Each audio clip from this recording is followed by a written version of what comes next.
महर्षियों तथा कश्यप पत्नियों की संतान परंपरा का वर्णन। आप सभी मेरे दूसरे चैनल पुराण विद आभा शर्मा जावास में जाकर ब्रह्म पुराण और पद्म पुराण की श्रवण पुस्तिका का भी आनंद ले सकते हैं। वैशंपायन जी कहते हैं, राजन, ब्रह्मा के मानस पुत्र 6 महर्षियों के नाम तुम्हें ज्ञात हो चुके हैं। उनके 7वें पुत्र थे स्थाणु। स्थाणु के परम तेजस्वी 11 पुत्र विख्यात हैं। मृगव्याध सर्प, महायशस्वी निरति, अजयपाद, अहिर्बुर्धन्य, शत्रु संतापन पिनाकी, दहन ईश्वर, परम कांतिमान कपाली, स्थाणु और भगवान भव, ये 11 रुद्र माने गए हैं। मरीचि, अंगिरा, अत्रि, पुलस्त्य, पुलह और क्रतु, ये ब्रह्मा जी के 6 पुत्र बड़े शक्तिशाली महर्षि हैं। अंगिरा के 3 पुत्र हुए जो लोक में सर्वत्र विख्यात हैं। उनके नाम ये हैं, बृहस्पति, उत्तत्य, संवर्त। ये तीनों ही उत्तम व्रत धारण करने वाले हैं। मुनीश्वर, अत्रि के बहुत से पुत्र सुने जाते हैं। वे सब के सब वेद वेता, सिद्ध और शांत चित्त महर्षि हैं। नरश्रेष्ठ बुद्धिमान पुलस्त्य मुनि के पुत्र राक्षस, वानर, किन्नर तथा यक्ष हैं।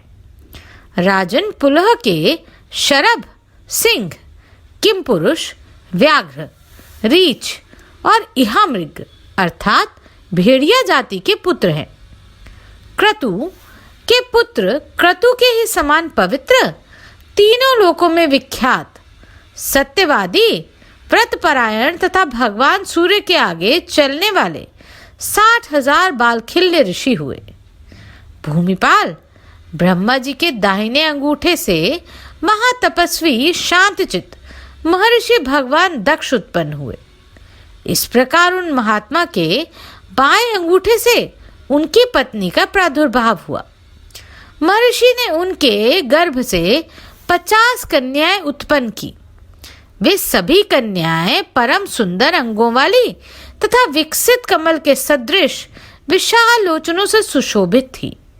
प्रजापति दक्ष के पुत्र जब नष्ट हो गए तब उन्होंने अपनी उन कन्याओं को पुत्रिका बनाकर कहा और उनका विवाह पुत्रिका धर्म के अनुसार ही किया। राजन, दक्ष ने 10 कन्याएं धर्म को, 27 कन्याएं चंद्रमा और 13 कन्याएं महर्षि कश्यप को दिव्य विधि के अनुसार समर्पित कर दी। अब मैं धर्म की पत्नियों के नाम बता रहा हूँ, सुनो। कीर्ति, लक्ष्मी, धृति, मेधा, पुष्टि, श्रद्धा, क्रिया, बुद्धि, लज्जा और मति, ये धर्म की 10 पत्नियां हैं। स्वयंभू ब्रह्मा जी ने इन सब को धर्म के द्वारा निश्चित किया था, अर्थात इनके द्वारा धर्म में प्रवेश होता है। चंद्रमा की 27 स्त्रियां समस्त लोकों में विख्यात हैं। वे पवित्र व्रत धारण करने वाली सोम पत्नियां काल विभागा का ज्ञापन करने में नियुक्त हैं। लोक व्यवहार का निर्वाह करने के लिए वे सब के सब नक्षत्रवाचक नामों से युक्त हैं। पितामह, ब्रह्मा जी के स्तवन से उत्पन्न होने के कारण मुनिवर धर्मदेव उनके पुत्र माने गए हैं। प्रजापति दक्ष भी ब्रह्मा जी के ही पुत्र हैं। दक्ष की कन्याओं के गर्भ से धर्म के 8 पुत्र उत्पन्न हुए, जिन्हें वसुगण कहते हैं। अब मैं वसुओं का विस्तार पूर्वक परिचय देता हूँ। धर, ध्रुव, सोम, अह, अनिल, अनल, प्रत्यूष और प्रभास, ये 8 वसु कहे गए हैं। धर और ब्रह्मवेता ध्रुव ध्रुमा के पुत्र हैं। चंद्रमा मनस्विनी के और अनिल श्वासा के पुत्र हैं। अहरता के और अनल शांडिली के पुत्र हैं तथा प्रत्यूष और प्रभास ये दोनों प्रमाता के पुत्र बतलाए गए हैं। धर के 2 पुत्र हुए, द्रविण और हूत हव्यवह। सब लोगों को अपना ग्रास बनाने वाले भगवान काल ध्रुव के पुत्र हैं। सोम के मनोहरा नामक स्त्री के गर्भ से प्रथम तो वर्चा नामक पुत्र हुआ, जिससे लोग वर्चस्वी अर्थात तेज, कांति और पराक्रम से संपन्न होते हैं। फिर शिशिर, प्राण तथा रमण नामक पुत्र उत्पन्न हुए। अहह के 4 पुत्र हुए, ज्योति, शम, शांत तथा मुनि। अनल के पुत्र श्रीमान कुमार अर्थात स्कंद हुए, जिनका जन्म काल में सरकंडों के वन में निवास था। शाख, विशाख और नैगमेय ये तीनों कुमार के छोटे भाई हैं। 6 कृतिकाओं को माता रूप में स्वीकार कर लेने के कारण कुमार को दूसरा नाम कार्तिकेय भी है। अनिल की भार्या का नाम शिवा है। उसके 2 पुत्र हैं, मनोजव और अविज्ञात गति। इस प्रकार अनिल के 2 पुत्र कहे गए हैं। देवल नामक सुप्रसिद्ध मुनि को प्रत्युष का पुत्र माना गया है। देवल के भी 2 पुत्र हुए। वे दोनों ही क्षमावान और मनीषी थे। बृहस्पति की बहन स्त्रियों में श्रेष्ठ एवं ब्रह्मवादिनी थी। वे योग में तत्पर हो संपूर्ण जगत में अनासक्त भाव से विचरती रही। वे ही वसुओं में 8वें वसु प्रभास की धर्मपत्नी थी। शिल्पकर्म के ब्रह्मा महाभाग विश्वकर्मा उन्हीं से उत्पन्न हुए। वे सहस्त्रों शिल्पों के निर्माता तथा देवताओं के बढ़ई कहे जाते हैं। वे सब प्रकार के भूषणों को बनाने वाले और शिल्पियों में श्रेष्ठ और देवताओं के असंख्य दिव्य वाहन बनाने वाले हैं। मनुष्य भी महात्मा विश्वकर्मा के शिल्प का आश्रय ले जीवन निर्वाह करते हैं और सदा उन अविनाशी विश्वकर्मा की पूजा करते हैं। ब्रह्मा जी के दाहिने स्तन को विदीर्ण करके मनुष्य रूप में भगवान धर्म प्रकट हुए, जो संपूर्ण लोकों को सुख देने वाले हैं। उनके 3 पुत्र हुए, जो संपूर्ण प्राणियों के मन को हर लेते हैं। उनका नाम है शम, काम और हर्ष। वे अपने तेज से संपूर्ण जगत को धारण करने वाले हैं। काम की पत्नी का नाम रति है। शम की भार्या प्राप्ति है। हर्ष की पत्नी नंदा है। इन्हीं में संपूर्ण लोक प्रतिष्ठित है। मरीचि के पुत्र कश्यप और कश्यप के संपूर्ण देवता तथा असुर उत्पन्न हुए। नृपश्रेष्ठ, इस प्रकार कश्यप संपूर्ण लोकों के आदि कारण है। त्वष्टा की पुत्री संज्ञा भगवान सूर्य की धर्मपत्नी है। वे परम सौभाग्यवती हैं। उन्होंने अश्वनी अर्थात घोड़ी का रूप धारण करके अंतरिक्ष में दोनों अश्विनी कुमारों को जन्म दिया। राजन, अदिति के इंद्र आदि 12 पुत्र ही हैं। उनमें भगवान विष्णु सबसे छोटे हैं, जिनमें ये संपूर्ण लोक प्रतिष्ठित है। इस प्रकार 8 वसु, 11 रुद्र और 12 आदित्य तथा प्रजापति और वष्टकार ये 33 मुख्य देवता हैं। अब मैं तुम्हें इनके पक्ष और कुल आदि के उल्लेख पूर्वक वंश और गण आदि का परिचय देता हूँ। रुद्रों का एक अलग पक्ष या गण है। साध्य, मरुत तथा वसुओं का भी पृथक पृथक गण है। इसी प्रकार भार्गव तथा विश्व देवगण को भी जानना चाहिए। विंता नंदन गरुड़, बलवान अरुण तथा भगवान बृहस्पति की गणना आदित्यों में ही की जाती है।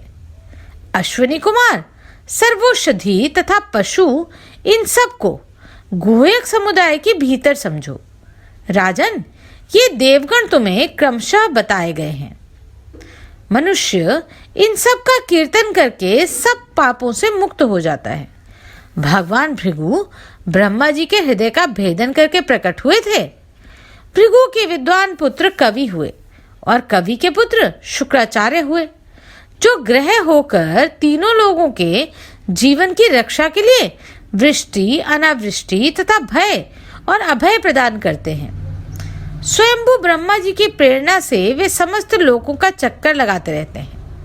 महामुनि शुक्र ही योग के आचार्य और दैत्यों के गुरु हुए। वे ही योग बल से मेधावी, ब्रह्मचारी एवं व्रतपरायण बृहस्पति के रूप में प्रकट हो देवता के भी गुरु हुए। ब्रह्मा जी ने जब भृगुपुत्र शुक्र को जगत के योगक्षेम के कार्य में नियुक्त किया, तब महर्षि भृगु ने एक दूसरे निर्दोष पुत्र को जन्म दिया, जिसका नाम था चैवन। महर्षि चैवन की तपस्या सदा उद्वित रहती थी। वे धर्मात्मा और यशस्वी हैं। भारत, ये अपनी माता को संकट से बचाने के लिए रोषपूर्वक गर्भ से च्युत हो गए थे, इसलिए चैवन कहलाए। मनु की पुत्री आरुषि मनीषी चैवन मुनि की पत्नी है। उससे महायशस्वी औरव मुनि का जन्म हुआ। वे अपनी माता के उरु अर्थात जांघ को फाड़कर प्रकट हुए थे, इसलिए औरव कहलाए। वे महान तेजस्वी और अत्यंत शक्तिशाली थे। बचपन में ही अनेक सद्गुण उनकी शोभा बढ़ाते थे। औरव के पुत्र ऋचिक और ऋचिक के पुत्र जमदग्नि हुए। महात्मा जमदग्नि के 4 पुत्र हुए, जिनमें परशुराम सबसे छोटे थे, किंतु उनके गुण छोटे नहीं थे। वे श्रेष्ठ सद्गुणों से विभूषित थे और संपूर्ण शस्त्र विद्या में कुशल, क्षत्रिय कुल का संहार करने वाले तथा जीतेंद्रिय थे। औरव मुनि के जमदग्नि आदि 100 पुत्र थे। फिर उनके भी सहस्त्रों पुत्र हुए। इस प्रकार इस पृथ्वी का भृगुवंश का जो विस्तार हुआ, वो मैंने तुम्हें बताया। ब्रह्मा जी के 2 पुत्र और थे, जिनका धारण पोषण और सृष्टि रूप लक्षण लोक में सदा ही उपलब्ध होता है। उनके नाम है धाता और विधाता। ये मनु के साथ रहते हैं। कमलों में निवास करने वाली शुभ स्वरूपा लक्ष्मी देवी उन दोनों की बहन है। आकाश में विचरने वाले अश्व लक्ष्मी देवी के मानस पुत्र हैं। राजन, वरुण के बीच से उनकी ज्येष्ठ पुत्री देवी ने एक पुत्र और एक पुत्री को जन्म दिया। उसके पुत्र को तो बल और देवनंदिनी पुत्री को सुरा समझो।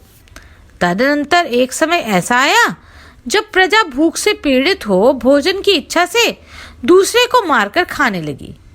उस समय वहां अधर्म प्रकट हुआ, जो समस्त प्राणियों का नाश करने वाला था। अधर्म की स्त्री निर्यति हुई, जिससे नैऋत्य नाम वाले 3 भयंकर राक्षस उत्पन्न हुए, जो सदा पाप कर्म में ही लगे रहते थे। उनके नाम इस प्रकार हैं: भय, महाभय और मृत्यु। पत्नी या पुत्र कोई नहीं है, क्योंकि यह सब अंत करने वाले हैं। देवी ताम्रा ने काकी, शयनी, भासी, धृतराष्ट्री तथा शुकी इन 5 लोक विख्यात कन्याओं को जन्म दिया। जन्मेश्वर काकी ने उल्लुओं को और शयनी ने बाजों को, भासी ने मृगों तथा गीधों को उत्पन्न किया। कल्याण में धृतराष्ट्री ने सब प्रकार के हंसों, कलहंसों तथा चक्रवाकों को उत्पन्न किया।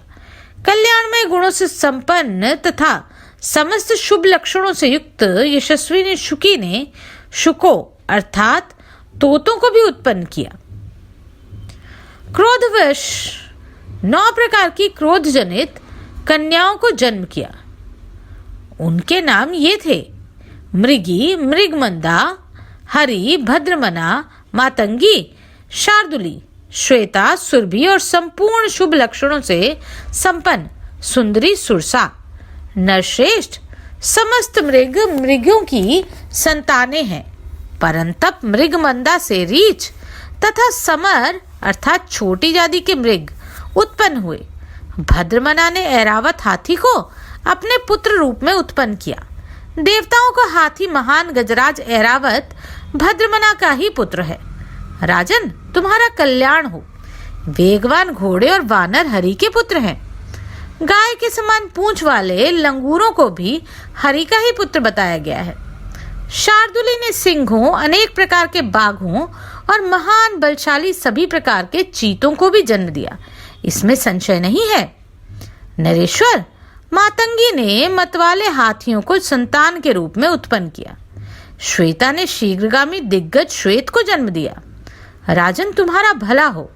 सुरभि ने 2 कन्याओं को उत्पन्न किया। उनमें से एक का नाम रोहिणी था, दूसरी का गंधवी। गंधवी बड़ी यशस्वनी थी। भारत, तत्पश्चात रोहिणी ने विमला और अनला नामक 2 और कन्याओं को उत्पन्न किया। रोहिणी से गाय बैल और गंधवी से घोड़े ही पुत्र रूप में उत्पन्न हुए। अनला ने 7 प्रकार के वृक्षों को उत्पन्न किया जिनमें पिंडाकार फल लगते हैं। अनला के शुकी के नाम की एक कन्या भी थी। कंक पक्षी सुरसा का पुत्र है। अरुण की पत्नी शेनी ने 2 महाबली और पराक्रमी पुत्र उत्पन्न किए। एक का नाम है संपाति और दूसरे का जटायु। जटायु बड़ा शक्तिशाली था। सुरसा और कद्रु ने नाग एवं पनग जाति के पुत्रों को उत्पन्न किया। विंता के 2 ही विख्यात थे, गरुड़ और अरुण। सुरसा ने 101 सिर वाले सर्पों को जन्म दिया था।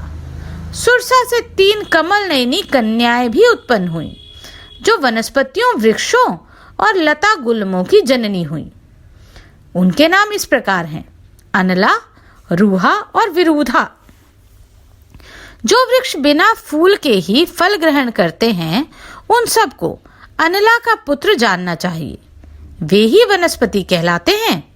प्रभो, जो फूल से फल ग्रहण करते हैं, उन वृक्षों को रूहा की संतानें समझो। लता, गुल्म, बल्ली, बांस और तिनकों की जितनी भी जातियां हैं, उन सब की उत्पत्ति विरुधा से हुई है। यहाँ वंश वर्णन समाप्त हुआ। बुद्धिमानों में श्रेष्ठ राजा जन्मेजय, इस प्रकार मैंने संपूर्ण महाभूतों की उत्पत्ति भली भांति वर्णन किया है, जिसे अच्छी तरह सुनकर मनुष्य सब पापों से पूर्णतः मुक्त हो जाता है और सर्वज्ञता तथा उत्तम गति को प्राप्त कर लेता है।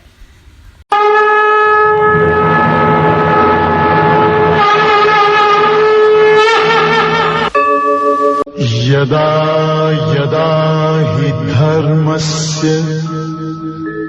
ग्लानिर्भवति भारत अभ्युत्थानम् अधर्मस्य तदात्मानं सृजाम्यहम् परित्राणाय साधूनां विनाशाय च दुष्कृताम्।